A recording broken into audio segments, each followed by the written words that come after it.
പ്രിയപ്പെട്ട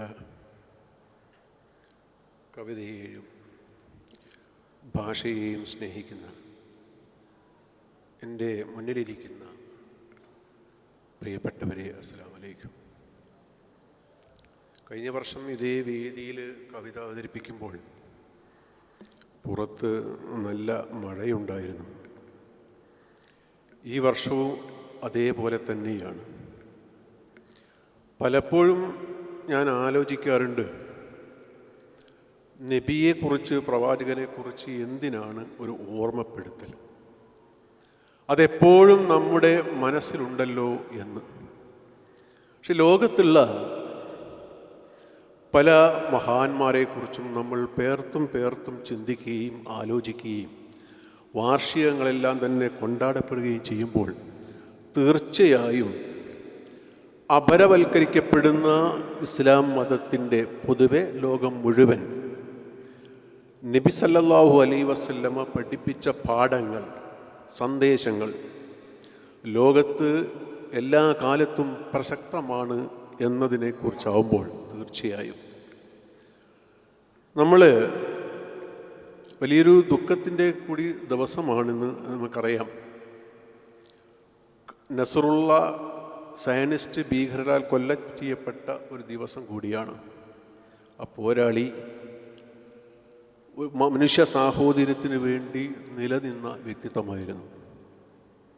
അപ്പോൾ എന്താണ് പ്രവാചകനെ പ്രസക്തമാക്കുന്ന ഘടകങ്ങൾ? ഒരുപാടുണ്ട്. അതുകൊണ്ട് ഞാൻ അതിൻ്റെ വിശദാംശങ്ങളിലേക്കൊന്നും കടക്കുന്നില്ല. എൻ്റെ പ്രിയ സുഹൃത്തുക്കൾ കവിത ചെല്ലാനുണ്ട്. നിങ്ങൾ തന്നെ കേട്ട് പ്രസംഗങ്ങൾ കേട്ട് വളരെ മുഷിഞ്ഞിരിക്കുകയാണെന്നും എനിക്കറിയാം. തീർച്ചയായും എങ്കിൽ പോലും ഒന്ന് രണ്ട് കാര്യങ്ങൾ മാത്രം ഞാൻ പറയാൻ ഉദ്ദേശിക്കുന്നു. കവിതയെക്കുറിച്ച് സെൻറ്റ് അഗസ്റ്റിനോട് പണ്ടൊരാൾ ചോദിച്ചു, വാട്ട് ഈസ് പോയട്രി?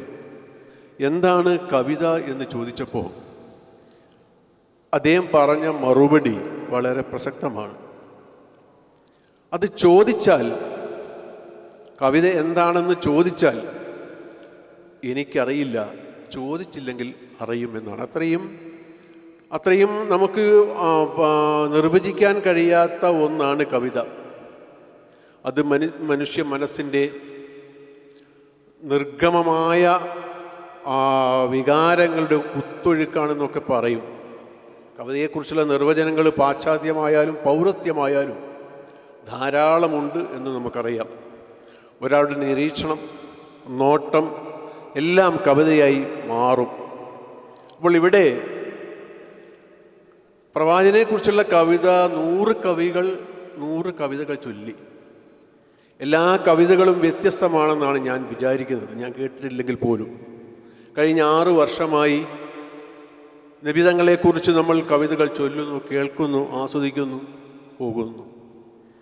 ഒരാളെക്കുറിച്ച് ഇത്രയേറെ കവിതകൾ നമ്മൾ എഴുതുന്നുണ്ടല്ലോ എന്ന് ഞാൻ ആലോചിച്ചു പോകാറുണ്ട്. കഴിഞ്ഞ കൊല്ലം ഞാൻ ഈ വേദിയിൽ വന്ന് കവിത ചൊല്ലി, നബിയെക്കുറിച്ചുള്ള കവിത ചൊല്ലി. അതേ കവിതയിൽ നിന്ന് വ്യത്യസ്തമായ ഒരു കവിതയാണ് ഇവിടെ ചെല്ലുന്നത്. അത് നബിതങ്ങളെക്കുറിച്ചാണ്. ഇവിടെ കവിത ചെല്ലപ്പെട്ട എല്ലാ സുഹൃത്തുക്കളും, കവി സുഹൃത്തുക്കളും വ്യത്യസ്ത ഭാവങ്ങളിൽ കവിത ചൊല്ലിയവരാണെന്ന് നമുക്കറിയാം. ഒരാളെക്കുറിച്ച് വ്യത്യസ്ത തലങ്ങളിൽ ഒരു ഫോട്ടോഗ്രാഫർ എങ്ങനെയാണോ ഒരു വ്യക്തിയുടെ ഫോട്ടോ എടുക്കുന്നത്, ആ 100 ആൾ ഫോട്ടോ എടുക്കുമ്പോഴും 100 രീതിയിലാണ് ഫോട്ടോ വരുന്നത്. അത് അദ്ദേഹത്തിൻ്റെ കഴിവാണ്. അതേപോലെ 100 കവികളും 100 വ്യത്യസ്ത ഭാവങ്ങളിൽ കവിത ഇവിടെ അവതരിപ്പിക്കപ്പെട്ടിട്ടുണ്ട് എന്ന് പറഞ്ഞാൽ അത്രമാത്രം മഹത്വമുള്ള ഒരു വ്യക്തിത്വമാണ് എന്നർത്ഥം.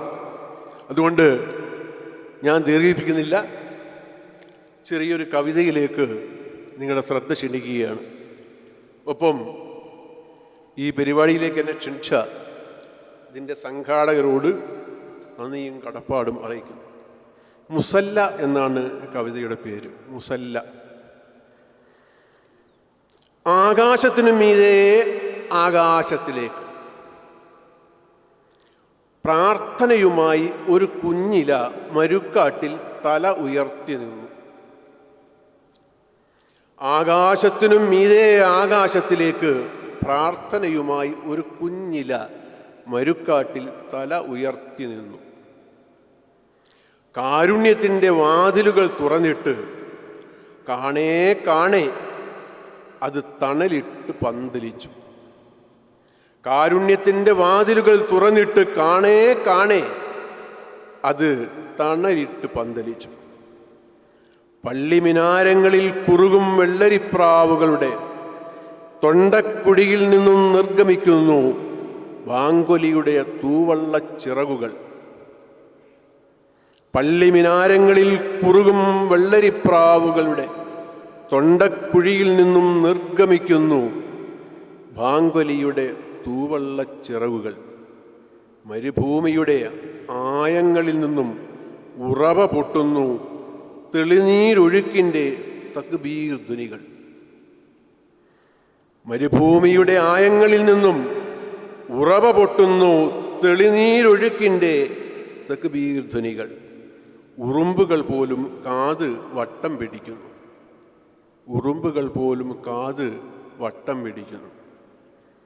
അല്ലാഹു അക്ബർ, അല്ലാഹു അക്ബർ. പ്രവാചക, ദാഹിച്ചു വലഞ്ഞ ഒട്ടകത്തിൻ്റെ വായിൽ ദാഹനീരിൻ്റെ അരുവി പിറക്കുന്നല്ലോ.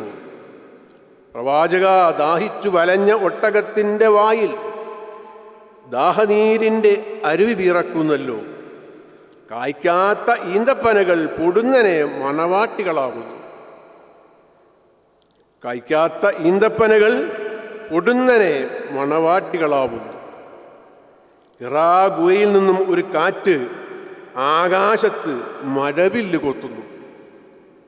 ഇറാ ഗുഹയിൽ നിന്നും ഒരു കാറ്റ് ആകാശത്ത് മഴവില്ല് കൊത്തുന്നു. നിനക്കു പിന്നിൽ അണിനിരക്കുന്നു വിശുദ്ധിയുടെ തേട്ടങ്ങൾ. ബിലാലിൻ്റെ ബാങ്കൊലിയിൽ മരുഭൂമി ഒരു മുസല്ലയായി നിവരുന്നു. ബിലാലിൻ്റെ ബാങ്കൊലിയിൽ മരുഭൂമി ഒരു മുസല്ലയായി നിവരുന്നു. കയ്യിലെ തസ്ബീഹ് മാലയിൽ തിരുപ്പിടിച്ച് പ്രാർത്ഥനകൾ ഉരുവിടുന്നു ചരാചരങ്ങൾ. ഞാനിതാ കണ്ണീരിൻ്റെ ആഴങ്ങളിലേക്ക് താഴ്ന്ന് താഴ്ന്നു പോകുന്നു.